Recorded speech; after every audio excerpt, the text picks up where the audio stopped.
not to say goodbye.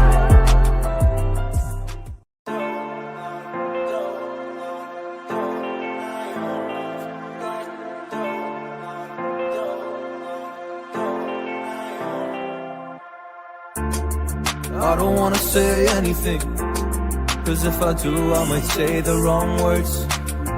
Oh no. So I'll keep my mouth shut and not listen. Afraid I'd lose you if I didn't. Till we find what we're missing and compromise. So I'll keep my shoes on and not leaving. We're on thin ice, winter season. Can we find a single reason not to say goodbye? Oh, if I said what's on my mind, would you stay with me tonight? If I said what's on my mind, would that make you run and hide? Everybody, this is Cody James the Barker from the NWA, also the leader of Cody Country. You are watching Cole TV. Follow these guys on all their socials. Click, like, subscribe, share, and give these guys the respect that they give to you in content.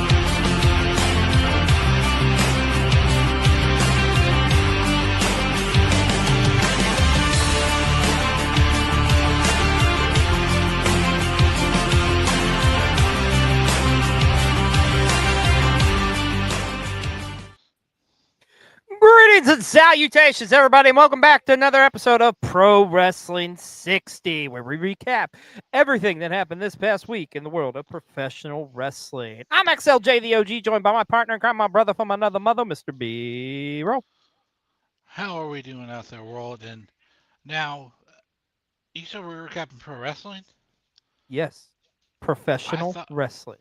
I thought we were giving our retrospective on the new Taylor Swift album. Ah, yes. The Life of a Showgirl. I said that right? Life of a Showgirl? Yes. Yes. Thanks. Yeah, I don't know. I haven't had a chance to hear anything out of that because just been so busy watching pro wrestling, but it's on my to-do list, trust me. Yeah. It's right up there with scrubbing my bathtub and getting a root canal. Yeah. Now, hey, we are not Tay haters here. I don't mind Mrs. Kelsey at all. I think she's fine. So. Yes. Am I digging the hole deeper? Oh no, I've offended the Taylor Swift fans. That little sector of Taylor Swift fans that watch this show. I'm so sorry. Please, I don't want to piss off the what are they called? What's the term? The Swifties. Swifties. I don't want to piss off the Swifties. Sorry, we love you, Swifties. Yes. Anyways, yes. No, we talk professional wrestling. I just want to say this before we get started here. What we love about what Pro Wrestling 60 is all about is just watching professional wrestling, enjoying professional wrestling, sharing it with you all. And it's cool because we get to watch so much wrestling and discover stuff we don't even know. We get to share it with you. It's awesome. It's fun. My point being with this, that's what we should focus on. It's the enjoyment of professional wrestling. I know we say this time in and time out, but I swear, each week with the IWC, I feel like it's getting worse and worse, B-Roll. Just enjoy pro wrestling. Who gives a shit about numbers of the amount of people that's watching this, that, and the other? Are you watching? Are you enjoying? Because that's all that fucking matters at the end of the day is that you love pro wrestling, and you should not be ashamed or ridiculed for it. Like what you like, enjoy it, and just watch pro wrestling. Thanks for coming to my TED Talk. Boom. There you go. Way to drop a stick of dynamite into this episode, but I love it though, and this episode is going to be very, very apparent of that because I'm going to be honest with you, sir. As you formatted this, that there were some things I had never heard of before. Yeah, we're gonna talk about it. We So got a lot to talk about. So that yeah, we being got a lot. said, Yeah, we got a lot to talk about. We're all going to learn together. And it's all for the love of pro wrestling. And with that being said, I say the clock starts now. yes, indeed. And yes, our top story this week, AEW Dynamite celebrated their 6-year anniversary. 6 years on the air on Turner Networks. Hmm. My God, I can't believe it's already been 6 years, dude. Yeah, no It's hard to kidding. believe. Do you remember what you got for your 6th birthday? Because I don't. Yes, a VHS copy of Teenage Mutant Ninja Turtles. And I only know this because like there's video evidence of it. Oh, So yeah, but yes. A cool. couple other things, like I think I got a Batman boombox or something. But anyways, we're not talking about that. We're talking about Dynamite. It's just crazy to me, dude, because I can remember. I remember it was just like it was yesterday. Washington D.C. and like the main event was like Chris Jericho and Proud and Powerful going against the Young Bucks and Kenny Omega. The show opened with Cody Rhodes and Sammy Guevara. You crowned your inaugural AEW Women's Champion with Rio beating Nyla Rose. And it's just crazy to think here we are 6 years later with Dynamite. And I got to tell you, for a 6-year anniversary, this was a loaded show, a special 2.5-hour show. And let's get right into it. Of course, your opening contest, kicking it off in trios action, the tandem of the Young Bucks teaming up with Josh Alexander to go against Brodito and a returning Kenny Omega. Of course, Kenny Omega has been out for about the past month after that heinous attack from the Don Callis family and Kyle Fletcher specifically. Tremendous trios matchup. Of course, Kenny and Brodito picking up the win. But that's not what everybody was talking about on this one, because after the matchup, the wrestling world was in shock as Andrade would return to All Elite Wrestling and join the Don Callis family. Now, I know there's a lot of mixed reviews on this. What are your opinions? What are your thoughts seeing Andrade show back up in an AEW ring? I feel like I think I'm going to kind of go against the norm here because I actually don't mind it. I actually quite enjoy it. I'm right there with Um, you. I agree. I I think um, with Andrade, I think I I really liked what they were doing with him. Um, and then I feel like the writing got on the wall that he was leaving, so they stopped using him. And like I don't know. I'll never forget like some of these spots where like he's like he's always in these multi-man matches and there's always a crazy spot in We there. get to see it firsthand in Chicago at All Out Yeah. one year. Yeah. They did like a cradle pile driver, I think, through the ladder. The Exactly. Yeah. man was like reverse suplex through a flaming table by Cody Rhodes. Yeah. Uh, Like yeah, so I think in this example, I think we learned that maybe grass isn't always greener on the other side and hmm plus, like I think he went over there because he wanted to be with his then wife, and true. since then has gotten divorced, and Yeah, so yeah. I don't. I like I say, I'm not mad at this. I'm intrigued by. But let me tell you the aspect of it I'm most intrigued by, which I really think is going to be awesome. Is the fact of the matter is, as we all know, AEW has a great working relationship with CMLL. So I mean that is Andrade's home. I am so enamored with seeing Andrade back in a CMLL ring. I think that will be awesome. I think that will be best for both companies. Uh, so I'm excited. I'm excited to see what he's going to do there. And I know a lot of people, and I totally get it. I totally get what everybody's saying as far as like, okay, he's just coming in for like the shock value, and then like they're gonna forget about him. But I don't know. I just call it naive, but I just feel like this time it's gonna be a little bit different, especially with that working relationship with CMLL. But time will And, and tell. plus, and plus, he's in the Don Callis family. So Yeah. literally, what could How go could wrong? you get lost in the shuffle in the Don Callis family? I Like, mean, and I they and I don't. just want to clarify something. Yeah. I'm not a member of the Don Callis family, Are you despite sure? speculation. Hmm. Um, I thought we were both then. I thought we were like sub affiliates. Okay. We'll talk about that after the show. But anyways.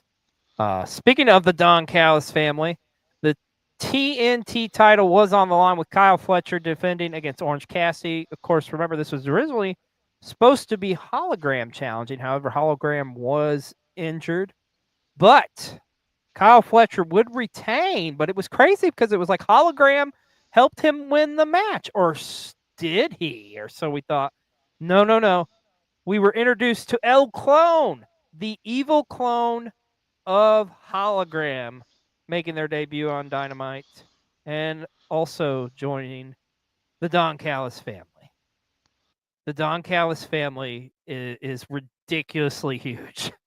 Like as people, I once again, I get it. A lot of people are like harking back to like, oh my god, it's like the NWO back in the day. I totally get that, and it's understandable. But I don't know, man. There's just something about this I like because let me explain. Because I think what it's doing is it's showing like how Don Callis just doesn't give a fuck. He can recruit the talent and get the talent, but he's not gonna take care of them. I think you're gonna start to see that story unplay like with the Takeshka, right? And I think that's what's gonna happen. You have so many damn members that they're gonna implode over time. So I'm enjoying the ride for now. I'm enjoying to see what they do. And I mean Don Callis is just such a interesting human being to say the least. So let him cook. Let's see what happens here. But we have the 14th or 15th member, I guess, of the Don Callis family. I don't know. I would like to know what the actual statistic is, though. Like how many members there really is. It's got to be like in the double digits, I would think. But we can talk about that another time. But another shocking moment from Dynamite 6th anniversary. Let's talk about this so, matchup. and Oh, pause right there. If you were talking to me, I could not hear you. So if you asked me a question, I couldn't hear you. But it's fixed now. I don't know what happened. so so folks, like he's gonna have to watch the replay to hear the things I was saying about him to you in the public, but that's okay. Don't tell him what we were saying. But anyways, let's talk about this one. We got the Death Riders and Trios action going against Hangman Page and the Ops. Of course, Hangman Adam Page has been battling the Death Riders for months now. Of course, they would pick up the win, the Ops and Hangman. Of course, the Ops as well as battling. But the story of this one's afterwards. Samoa Uh-huh. Joe and Hangman Adam Page getting into it. Samoa Joe feeling disrespected by Hangman Page, kind of like a awkward trading off of as Hangman was like grabbing their trios titles and handing them to Powerhouse Hobbs, and Joe he kind of dropped his, didn't pick it up, Well, and it that pissed started in Joe the off. match. It started in the Well, that's match. true So, too. That's true. It did start the match with the tag. That's very true. uh-huh. Yeah. So the seeds were planted early on, and you get this confrontation between Hangman and Joe pretty much telling Hangman, "It's like, our paths never crossed. You've never beat me." Well, we got some more information on this because this match has been made official for Wrestle Dream. Samoa Joe challenging Hangman Adam Page for the AEW Championship. That is gonna go hard, my friend. I'm excited. I am so excited because that came out of the blue. I feel like, and I think also too, kind of the internet kind of talked that into existence a little bit. So thank you, Papa Com, for listening. Because we are getting it at Wrestle Dream here in just a So, couple of weeks. do you think we can get like a classic, like, cause you know how like Samoa Joe does like the walk away, like right? And like so like imagine Hangman going for the buckshot and Oh, like and he does Samoa that. Joe just like fakes him out and walks He could. away. He could. He That very would well be it could. would be kind it would be kind of iconic. Yeah. Well, it's gonna be a hell of a matchup come Wrestle Dream, nonetheless. Cannot wait to see that encounter. And let's talk about your main event from Dynamite's 6th anniversary show. It was a mixed tag team matchup with Darby Allin teaming up with the new AEW Women's Champion Chris Statlander going up against Wheeler Yuta and Marina Shafir in this no hold barred, anything goes mixed tag team matchup. It was chaotic, just going all over throughout the arena. I mean, my God, that I've never seen an atomic drop look so deadly as when Chris Statlander did it to Marina Shafir, and her bare feet went right into those thumbtacks. Frightening, to say the least. So, but the team of Darby Allin and Chris Statlander would pick up the win for their team as Darby continues to wage his war against the Death Riders. And then at the end of this, also, you got to see Toni Storm, who competed earlier in the night and defeated Ty Mello, as she challenged Chris Statlander for a match at WrestleDream for the AEW Women's Championship, which that match will be happening as well. They got into it. And of course, the Death Riders coming out to do what the Death Riders do, attacking Darby Allin, beating the holy hell out of him. And Jon Moxley stating and saying that he would, in fact, somehow, some way, make Darby Allin say, "I quit at WrestleDream." So it's going to be interesting to see what happens at WrestleDream. But the Dynamite 6th anniversary show was awesome, and that match was incredible. And it just so happens to be, it's our match of the week here on PW60, the mixed tag team match with Chris Statlander and Darby Allin against Marina Shafir and Wheeler Yuta. Now, let's talk about this, because I didn't get this. I know a lot of people in our group chat was talking about and was getting this. And I was watching Max too. Maybe I was out of the room when I missed a couple of these, but apparently they were airing Ice commercials during Dynamite. Like, what the fuck? Really? I mean, like Hangman says, I can't say it any better. Fuck Ice airing commercials during Dynamite. You can go to HBO Max feedback, list it. I know you did. I've done it as well, letting them know, like, hey, fuck this shit. Like, there's no need for this. You can put that over on the other network with the other company. Fine, whatever. But fuck that. Not. This is definitely the wrong crowd. I mean, first of all, it's fucking wrong to begin with. Jesus Christ. Like, where do I need to go here? Like, I mean, like, the common sense fucking tells you that. Like, morals would tell you that. Fucking, I have so many things I want to say, but I'm trying to keep it professional. And, like, we were just talking pro wrestling. Don't even get me started on Ice. But thankfully, I'm not the only ones with these feelings on Ice. That being said, let's go to our good buddy, the Best Gout Machine, who's actually got some thoughts on Hangman Adam Page. So let's go to him. Hangman Adam Page got the attention of the wrestling world after AEW Dynamite this week, where he noticed a shit ton of Ice commercials. And he said, fuck Ice commercials. He wanted people to contact Warner Brothers about it, and I sure as hell messaged Warner Brothers, because fuck Ice. Fuck Ice, and fuck all those cousin fucking hillbillies that support Ice. But, like, AEW's not really the place for that, you know? That's more for, like, the Fed. That's something Paul would like. That's something, like, TNA would like. That's something that Tessa Blanchard would fully support. Like, AEW's not really a place for Ice, you know? Like, most people have gotten most of their teeth that like AEW. You know, most people in AEW read books. They're educated. They're not, you know, like I said, they don't go to family reunions looking for dates. Like, AEW people are not people who are just now finding out that Puerto Rico is a part of America. You know, the yearly reminder that Puerto Rico is America. I don't know if everyone ever seen the Puerto Rican flag. It looks pretty American to me.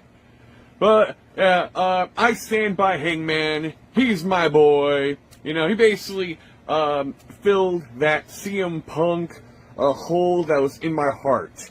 And I want everyone to have Hangman Adam Page in their heart, because we love him. He is a wonderful, beautiful soul that brings joy to my everyday world, especially on Blue Sky. That is an amazing website where he talks about plants, mostly. He mostly talks about gardening. He joked about it a few months ago. He wasn't joking. He literally posts nothing but tweets about plants. Another thing about Blue Sky, it's not tweet, it's a skeet. You are skeeting on Blue Sky. Where was I? fuck Ice. Oh my God, where are my manners? I'm so sorry. I'm new at these pipe bombs. Thank you.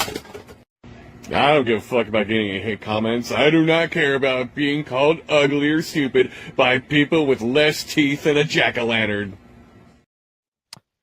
Well, Best Scout, I could not agree more, my friend. Thank you so much. And fuck Ice. Fuck them forever and a day. But we are a pro wrestling show, and that's what we're going to talk about. Let's talk about some more pro wrestling action. Let's talk about AEW's Collision from this past Saturday night. I really love the opener on this one. It was a unique trios matchup with Jay Lethal teaming up with our buddy Adam Priest and Tommy Billington, going up against the Death Riders. Of course, the Death Riders picking up the win. But what about at the end of that promo that Daniel Garcia cut against Daddy Magic, and then pretty much noting and talking to Nigel McGuinness. What do you think of what he had to say to Nigel? Honestly, I mean, like, it was kind of good to hear Daniel Garcia find his voice again. Right? Yeah, that's exactly. It's like, okay, kid finally got some balls. All right, I like it. Seems like the Death Riders, and honestly, he works kind of better. I think his style and stuff, especially, works better teaming with the Death Riders than than working with like a dad with the comedy stuff. I mean, it was fun while it lasted, but just like need to get away from that. So. Well, it's at the end of the day, it's kind of like this. Like you're way too good of a wrestler to like to do the comedy gimmick forever. Like it was fun. It was cute, but like like you said, he works better like with the Death Riders and in a more serious gimmick, I think. Yep. I agree. I think it works a lot better, and he's more here. Okay, here's the thing. He's more of a Death Rider already than fucking Wheeler Yuta's ever gonna be. I don't care what anybody says. I mean, get a haircut, you bum. I'm just saying. Also in singles action, we had Anna Jay go up against Jamie Hayter, and we got to see the Ring of Honor Tag Team Champions Roosh and Sammy Guevara in action. Of course, immediately after that, Dralistico was in action against Eddie Kingston, as it looks like Eddie Kingston's got some beef with Sammy Guevara, I guess. Here's Sammy on commentary, like kept talking about how he's one of the pillars and stuff. It's just like, ugh.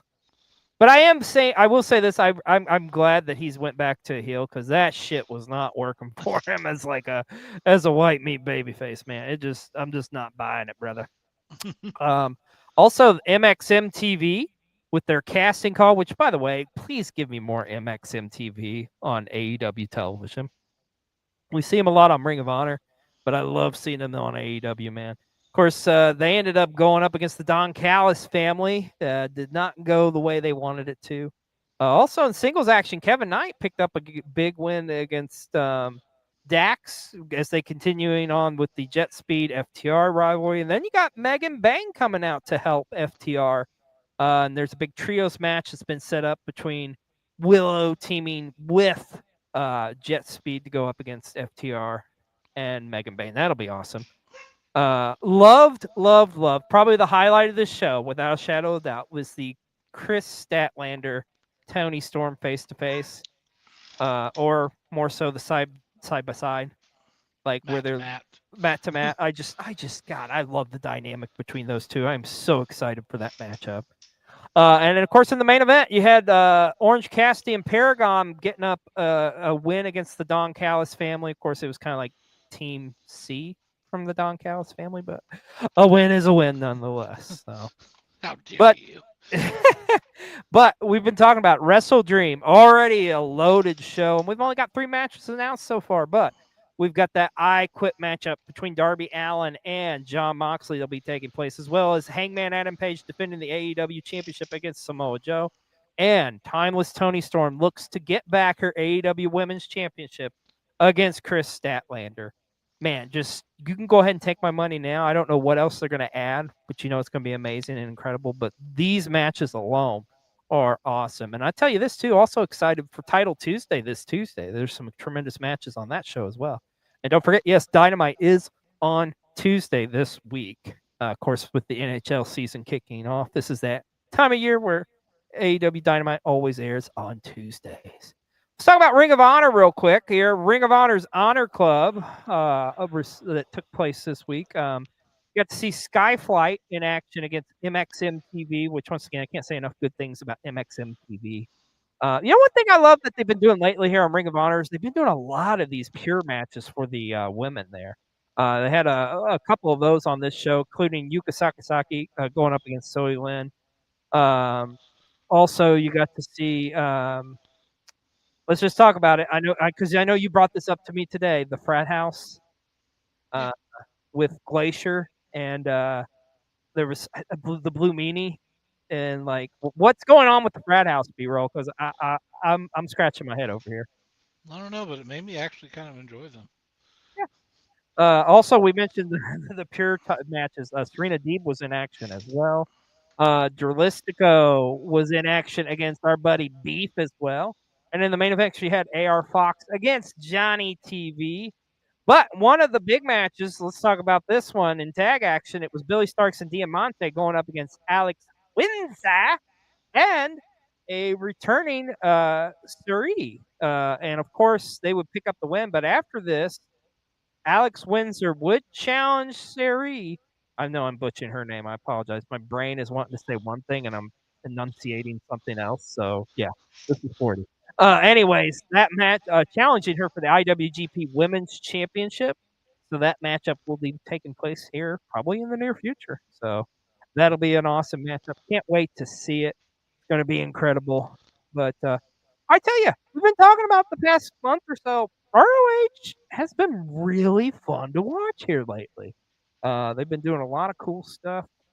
And if you're not a member to Honor Club, go ahead and subscribe because not only do you get access to ROH every week, you can also check out their catalog of amazing events all the way back from Ring of Honor's infancy. It's well worth it, my friends. And Tony Khan doesn't pay us for that either, by the way. Just saying. It'd be cool if he did, though. Well, also this weekend, MLW Slaughterhouse took place, coming to you from Los Angeles, or I'm sorry, Long Beach. First off, we got to talk about the opening matchup, the annual Chamber of Horrors matchup, which is crazy to me that a company would have the balls to bring back the Chamber of Horrors. Because if you're a longtime wrestling fan like me, you remember that first one from Halloween Havoc 91, and it was brutal, brother. But this one was for the MLW World Championship. It was a scramble. Mads Kroll Kruger would retain his MLW Championship as he would put C.W. Anderson in the chair and electrocute him. You know, it's pro wrestling. But the big stories coming out of this show is the Opera Cup matches that took place, as it was second round matches on the show. Falador Jr. would pick up a win against Star Jr. to advance into the tournament, as well as Satoshi Kojima would beat Bishop Dyer. Austin Aries would pick up a big win against Paul London to advance, but the story of that is Paul Walter Hauser getting accidentally involved in that one, and Paul London and Paul Walter Hauser, it looks like clashed in heads. They may be on a collision course. A clash of the Pauls. Clash of the Pauls. Yes.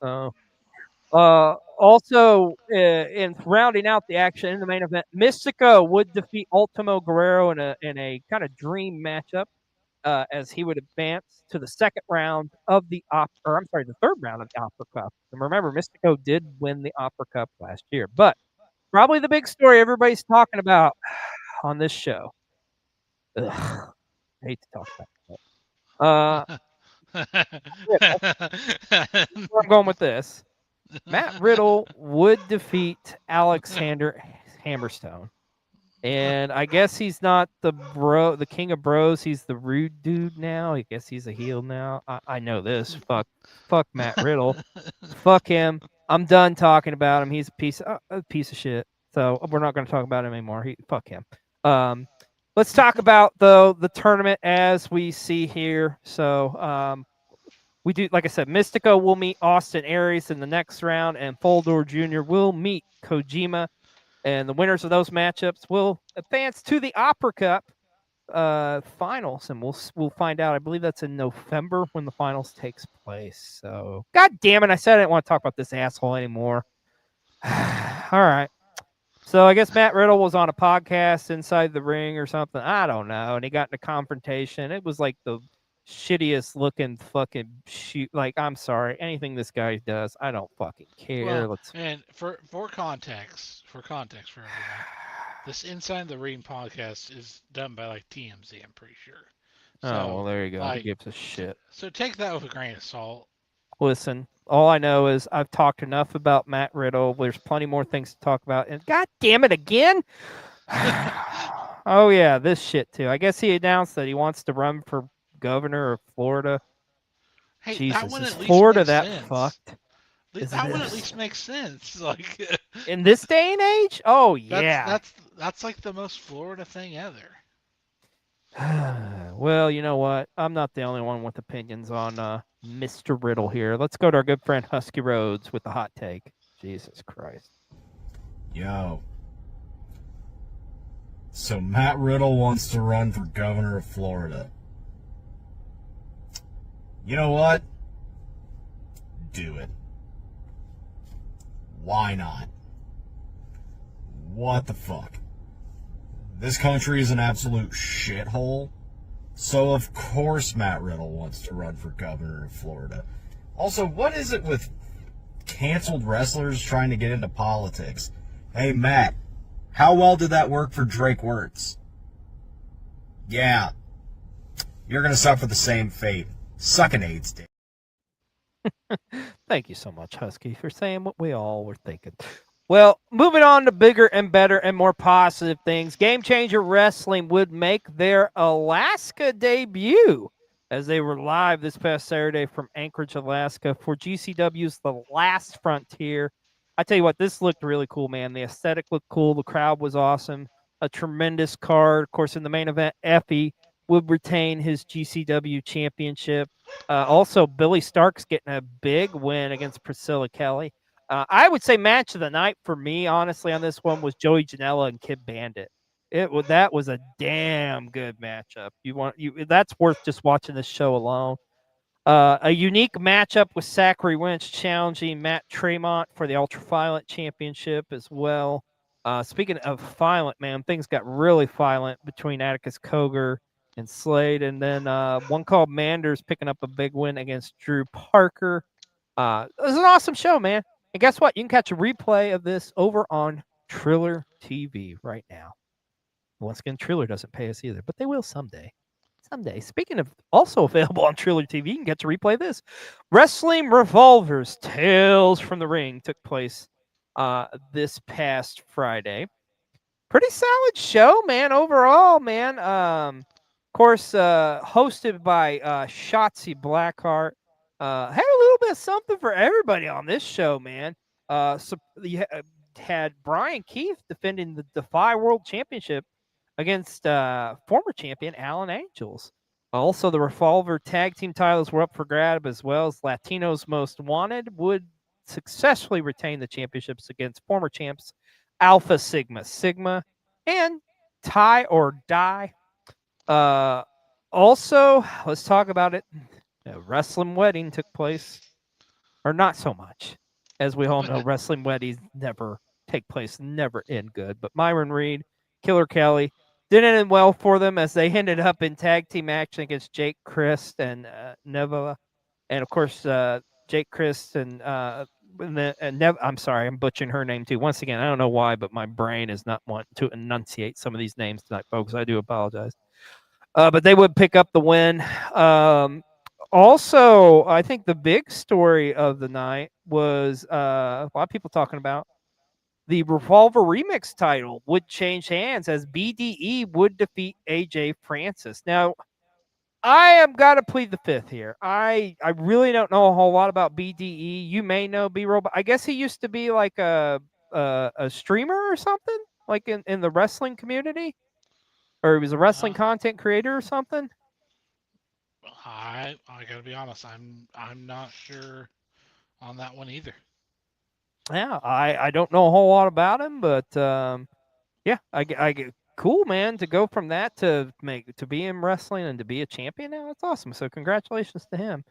Also, and in the main event, you had Cruel defeat Alex Colon and Judge Joe Dredd in a trick or treat death match.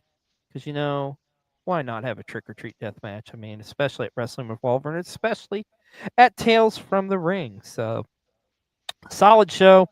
You can see a replay of this, as we said before, on Triller TV. And also, this past, or actually a week ago Sunday, OVW held their second big premium live event.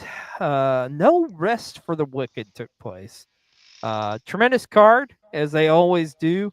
A lot of the championships were on the line. I still can't believe Steven Steele is still your OVW Rush champion, as he would defeat Brandon Davis. I thought for sure Brandon Davis was going to beat him, but it did not happen.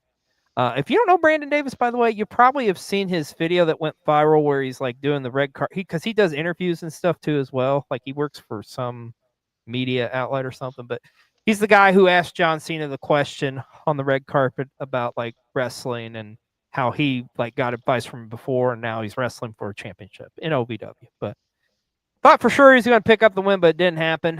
Also, Cal Hero would successfully retain his OVW Heavyweight Championship against Jake Lawless.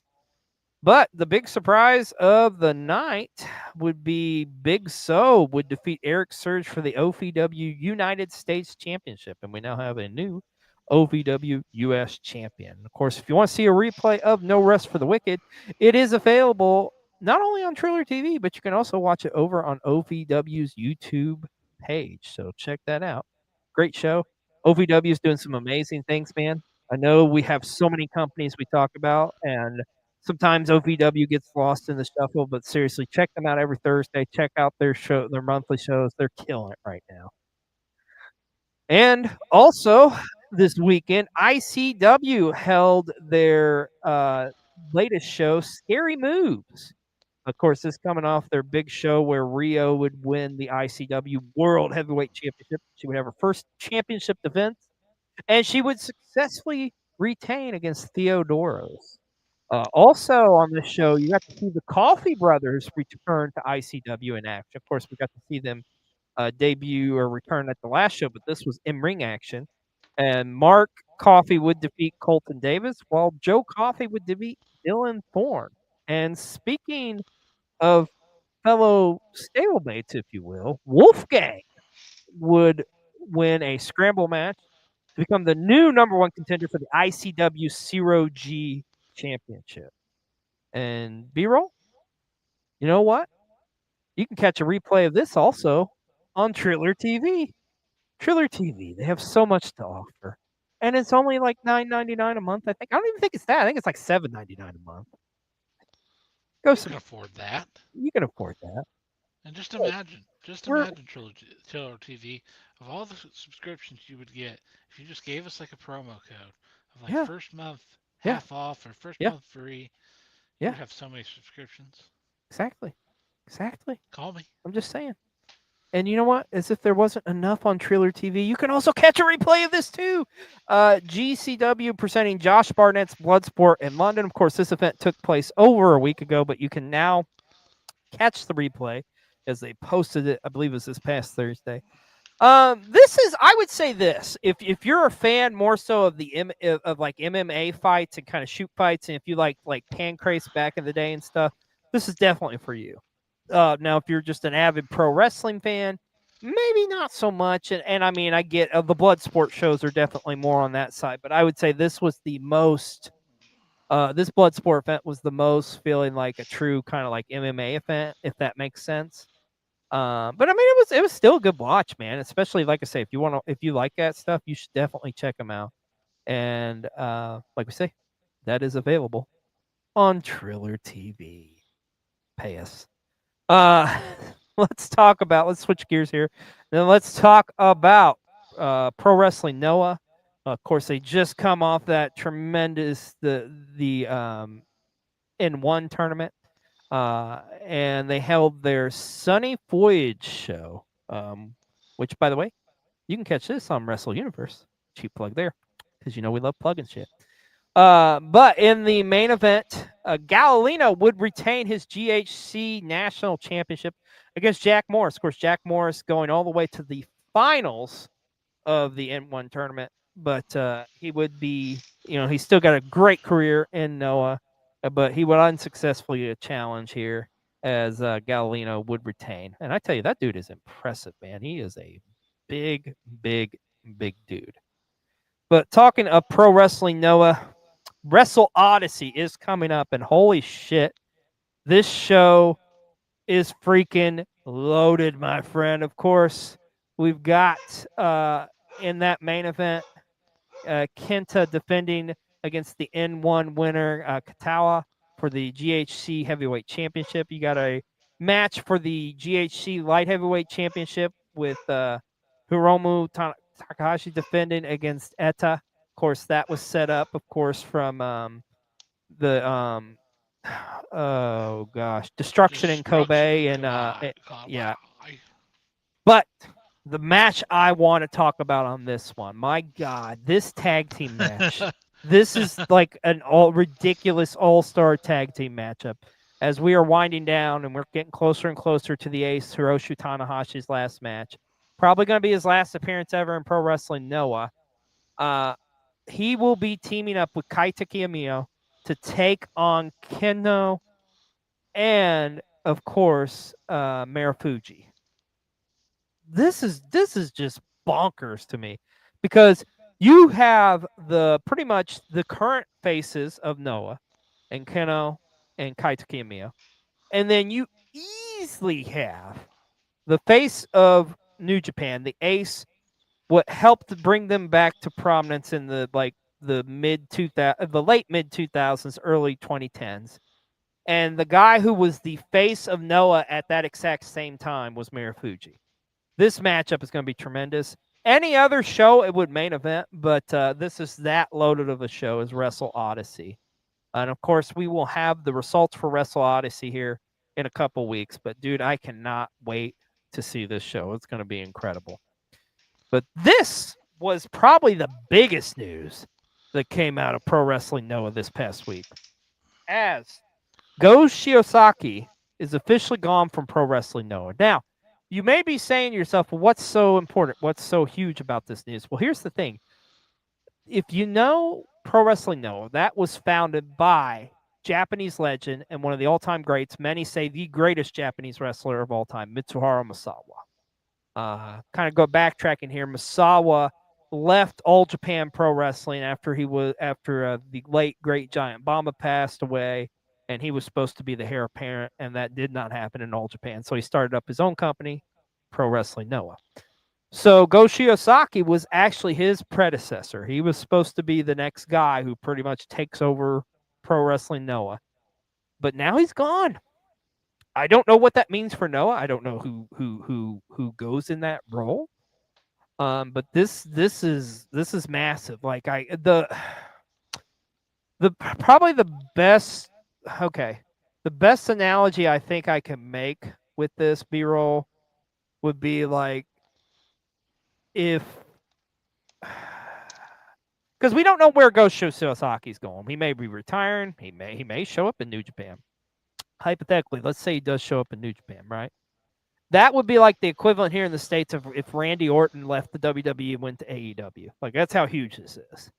Like, this is massive news in the world of Pro Wrestling Noah. So we'll have to see what happens. But man, oh man, Go Shiosaki had an incredible career in Noah. And I'm sure wherever he goes, it's going to be incredible. It's going to be amazing. Can't wait to see what happens. Speaking of New Japan, we got a little bit of an update for you here on the King of Pro Wrestling card, which will be taking place next week. Of course, we know Zack Sabre Jr. will be putting that IWGP Championship on the line against the number one contender, your G1 Climax winner, Takeshita. That's going to be an amazing main event. Also, we've got Yodo Tsuji challenging Gabe Kidd for that global championship. rematch from a couple months ago back in Dominion. The tag team titles is on the line. KO brothers will defend their recently won championships against this new tandem of Shoto Umino and Yua Uemura. And also Bolton Oleg continues his war with that damn no good House of Torture, and he's going to defend the never openweight championship against Evil. Please, God, please, Bolton Oleg beat his ass. Also, the ace, Hiroshi Tanahashi, will challenge for the IWGP Television Championship, as ELP El Fantasma will put it up. And also, check it out. We got a returning Hiroki Goto will return back to New Japan Pro Wrestling. Of course, he's been out several months with injury, and of course, also been busy filming the new Street Fighter movie. So, I'm telling you what, King of Pro Wrestling is looking like a solid card. But speaking of solid cards and big shows, let's talk about within New Japan. Of course, we got to talk about Wrestle Kingdom 20 in Tokyo Dome. Had to go on. Tickets went on sale for this recently in B-roll. They've already sold 20,000 seats, which is like a record for New Japan. Because the thing of it is, they've already sold that, and there's not one match announced on this card. Of course, that being said, we know a lot of this has to do with the fact that this is going to be Tanahashi's last match. Will take place at the Tokyo Dome. So we'll have to see what happens there, who his last opponent's going to be. It's going to be interesting. We'll see. But already 20,000 seats sold out the Tokyo Dome. That's awesome. It's incredible. Cannot wait for Wrestle Kingdom. It's one of our favorite events of the year. And I'm sure it delivers every year, and I'm sure this year is going to be even more awesome, especially with it being the 20th one and the fact that it's Tanahashi's last matchup in the Tokyo Dome. So stay tuned for that in the coming months here on PW60 as we get closer and closer to Wrestle Kingdom. Also, DDT Pro Wrestling. Speaking of Japan, let's talk about DDT Pro Wrestling's Charismania Mania. I think I got that right. Took place this past week. This was a fun one. I watched it. Love DDT first and foremost. It's a fun promotion. It's a silly promotion. They have a lot of comedy wrestling, yes, but also they have a lot of great professional wrestling action as well. Couple highlights on this one. We got to see a appearance from Jun Kasai, the Japanese deathmatch legend, as he competed in a hardcore match, successfully defeating Hideki Okatani. Also, we got to see action with oh my God, Dick Togo was in action, of course, from House of Torture. Was in action as well in a big 10-man tag. But the main event of this show would feature Daisuke Sasaki and El Desperado teaming up to defeat Tsuji Ishikawa and Antonio Honda, which I had the privilege of seeing those gentlemen at DDT show here in Vegas from this past year. And those guys are some interesting cats. They came out, man, that like they had a band playing them and stuff, and it was all like Japanese emo music. It's quite the sight to see. So, but you know where you can catch a replay of this B-roll? Ooh, let me see. So this is DDT. So I'm testing you. On Wrestle Universe. You are correct, sir. So you can catch a replay of DDT over on Wrestle Universe. Like I say, it's a fun show, and it's a fun promotion. Now, this is one we're talking about for the first time on here, and this is also available over on Wrestle Universe, the app. Marvelous Wrestling, a Joshi promotion. A very popular promotion over there. They held their first ever. It was the Friday Night Gotcha episode 1. And I was talking to Best Scout about this. He kind of explained. Pro Wrestling Noah does this. As a matter of fact, they got a show coming up, I think, tonight, where they do this every now and then on a Monday night. But so pretty much it's just a show they put on, and you have no idea what the matches are. And you have no idea who the hell's competing. I mean, this show, to kind of give you a range, it had everybody from Maya Iwatani, Starboy Charlie, Nosawa, the Great Muda's daughter was on here, Mia Yamska, Yuna, Takumi Aro, I mean, there were so many different Joshi wrestlers on this show. It was quite a show. Like I say, you can catch a replay of that, and I tell you, it's got me invested so much so I'm gonna start checking out Marvelous, man, because that's another tremendous Joshi promotion there. Speaking of tremendous Joshi promotions, we talked about this last week. Sendai Girls was back at it again in Sinkababa, and this was the start of their Wild One tournament.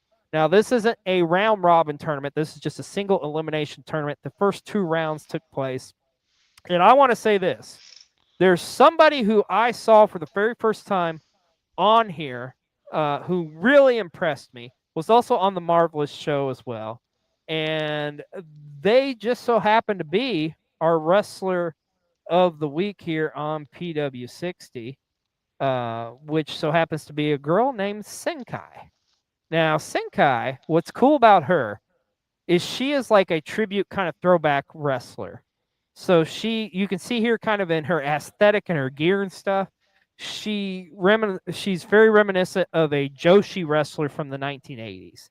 Her style is the same as well, that strong style as well. She's a tremendous performer. And here's the amazing thing with her. She is a rookie. She's only been wrestling for like a year now, but I'm telling you, from watching her, I got to see her on Marvelous. She had a tremendous matchup with Maya Iwatani. Awesome wrestler, and she's our wrestler of the week here on PW60. Check her out, Senkai. You can see her in on a lot of these Joshi shows, and I got a film we're going to be talking about here in the States very, very soon, my friend. Well, that time in the show, let's go to our good friend Spicy Guac for a spicy take. It's the spooky season, so you have to put on a spooky voice. This is the Spicy Guac, also known as La Sumisión Gustavo, hitting with a spicy take.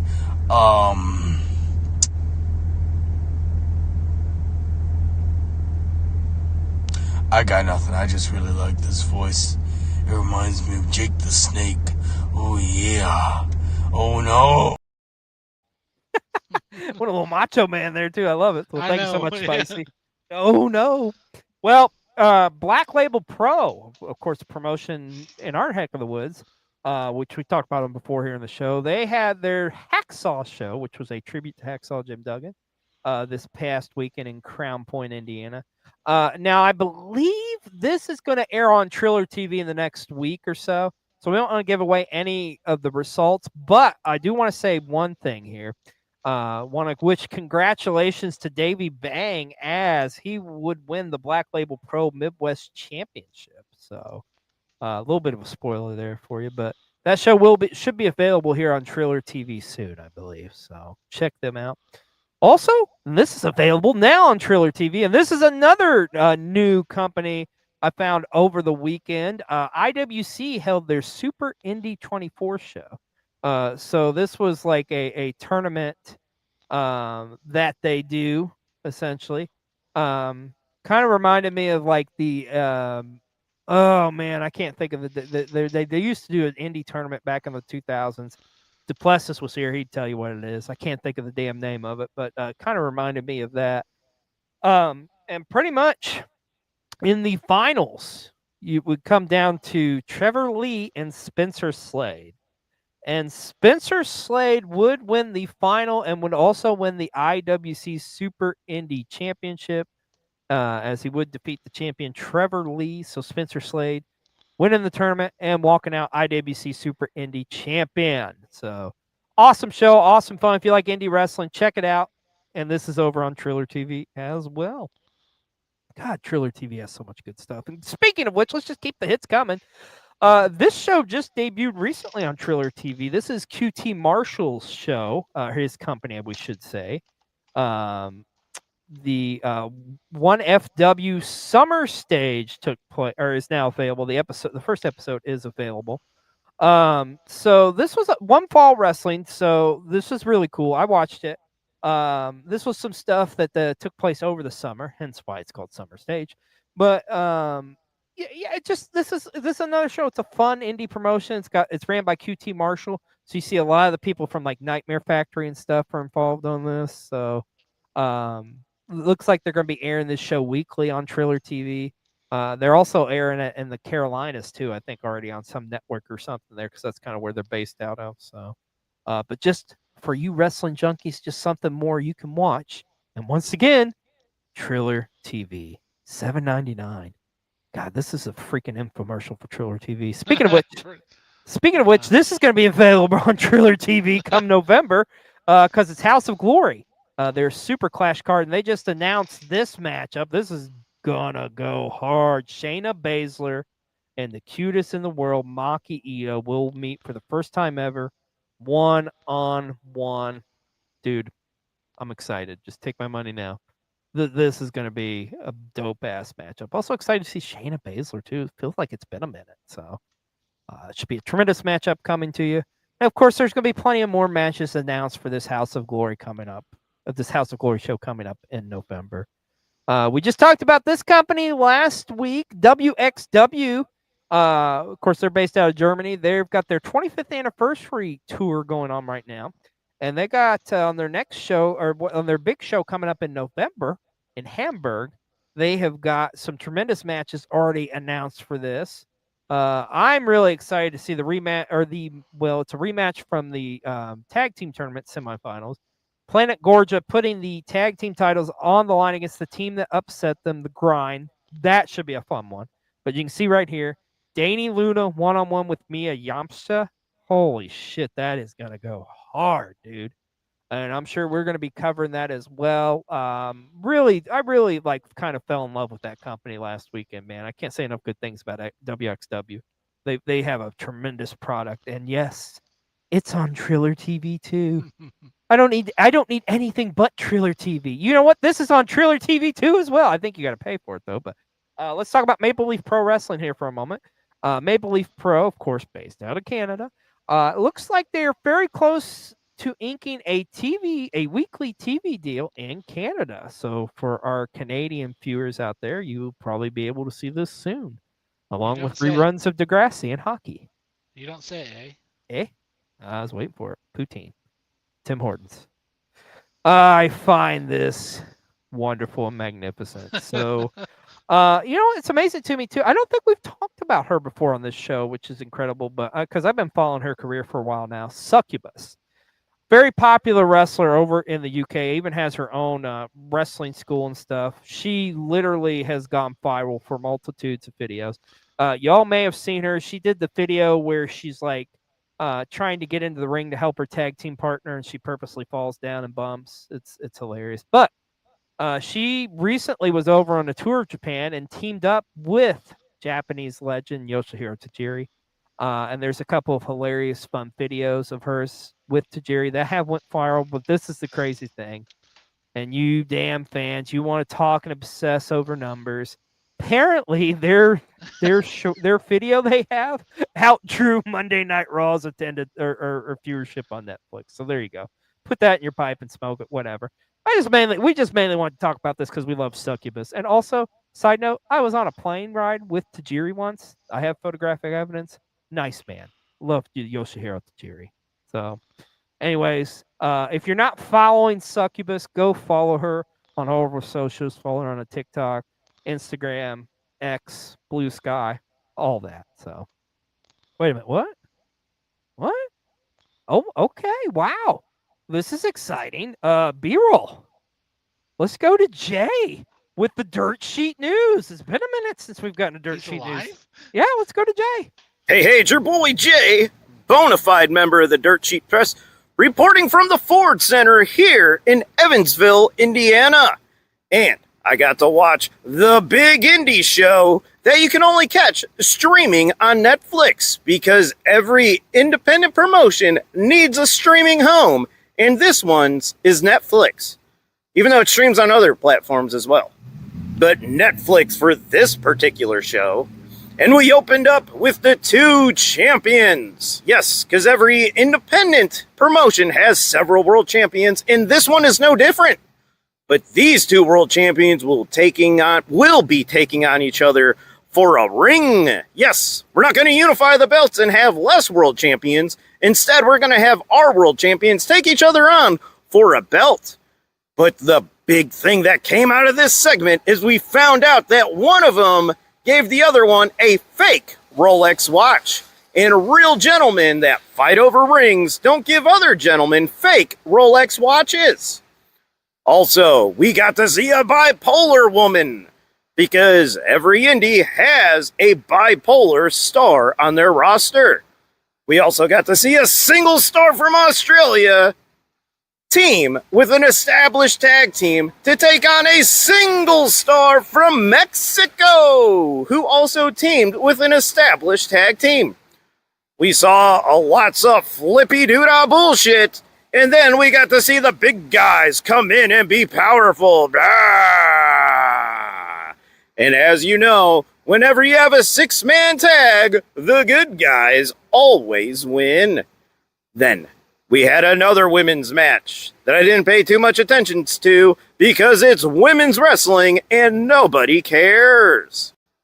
Then we had a segment where one of the big indie stars who yeets all over the place got to sit down with one of those world champions from earlier to give him a shot in the arm and some encouragement. We then had a big match between a 180-pound man taking on a behemoth from Bulgaria. And you knew that this was a true independent promotion when the 112-pound man took the 300-pound man from Bulgaria to the limit, because nothing says indies like an 85-pound man almost beating a giant from another country. Also, there was an appearance from the AAA Mega Champion, so it's good to see that AAA is still keeping itself visible amongst the independents after being bought by that bigger conglomerate.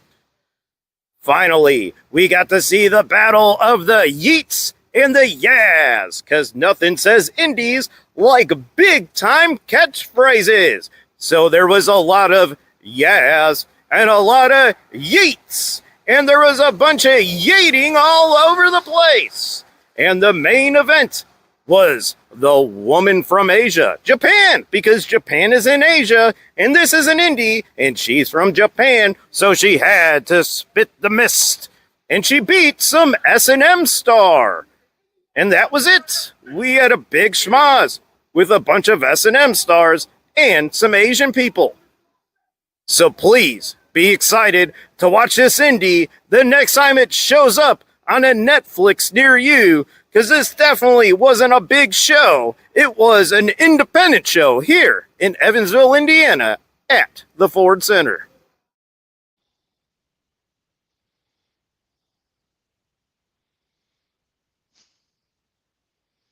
That sounded. Anyways, thanks so much, Jay, for that indie report coming to you Best from in a super business. indie show. I feel like Best in the business. that. Anyways, we got plenty more here to talk about on PW60. And yes, we're going to overtime, so we thank you so much for joining us here tonight. Let's talk about this one. Bandito. Man, oh man, is he having a year.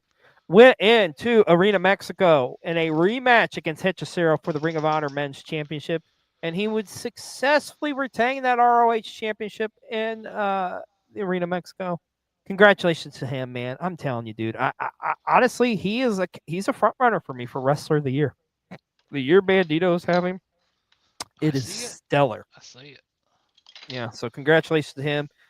Also fighting off an injury too as well, but he apparently is going to compete at Dynamite, because remember, the tag titles are on the line with Brodito defending against Okada and Takeshita. That'll be interesting. So, but speaking of CMLL, it's officially been announced that Persephone will be next in line to challenge Mercedes Moné for the CMLL Women's Championship.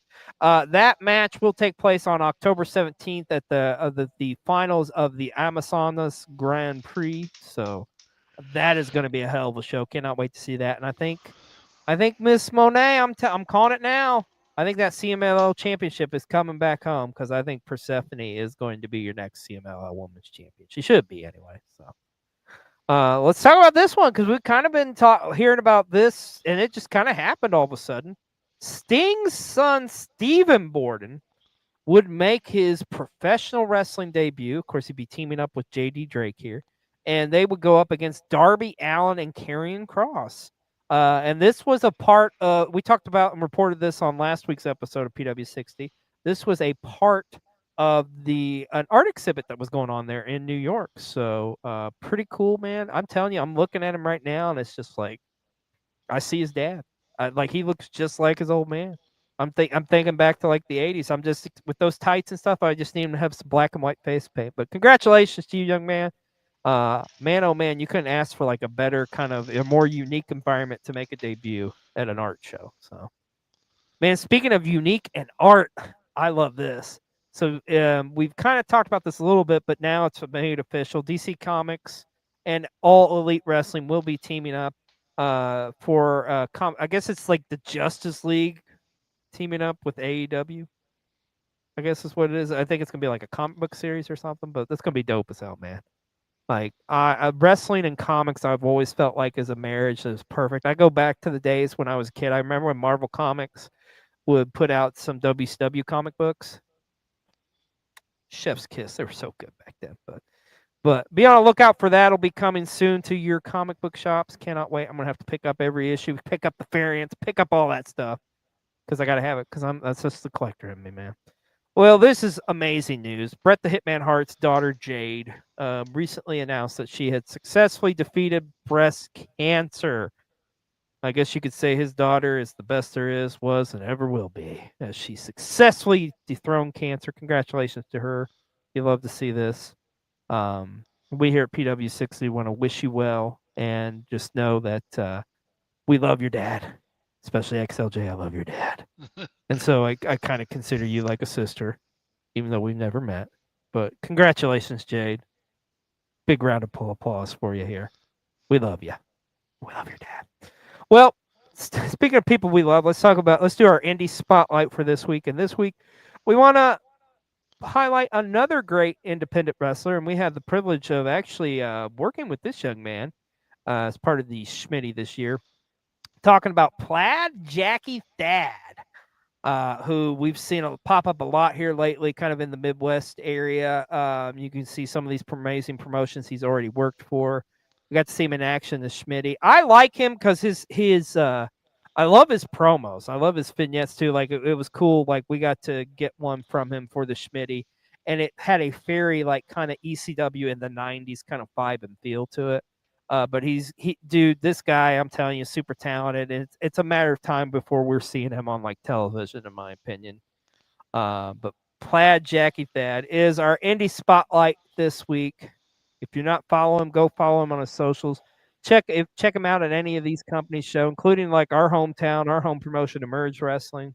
Shout out to them. But Jackie Thad is our indie spotlight this week here on PW60. And our last story this week, it's happening, folks.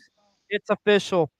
AEW Dynamite Blood and Guts will take place at the First Horizon Coliseum in Greensboro, North Carolina, Wednesday, November the 12th. Of course, I was telling you about this, B-roll. What's cool about this is the very first War Games did take place in Greensboro. So it's coming home, man. And of course, we know we're going to get this all-women's Blood and Guts matchup. It's going to be incredible. It's going to be awesome. Cannot wait. It's going to be interesting to see who the participants are. Because we also forgot to mention this earlier. The Triangle of Terror kind of raging war against the women's division this week in AEW as well, kind of taking out Tony Storm. So I'm sure there may be some interference in that championship matchup. I hope not, but there probably will be. So we'll see what happens in the coming weeks of All Elite Wrestling. But Blood and Guts is official, folks, and it is happening Wednesday, November the 12th. Cannot wait. Clay can't wait either.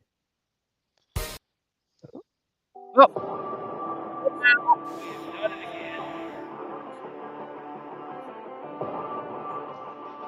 So much happening, B-roll, and there's going to be so much incredible action coming to you this week as well. Title Tuesday is coming up tomorrow. Can't wait to see what happens there. Also, GCW's Fight Club's happening this weekend as well, or Fightland or whatever it is. But it's the well-awaited Art of War Games matchup between GCW and JCW. That'll take place. And we'll be talking about that and so much more next week here on Pro Wrestling 60. Everybody take care. Have an amazing week. And we'll see you next week on another episode of PW60. Bye.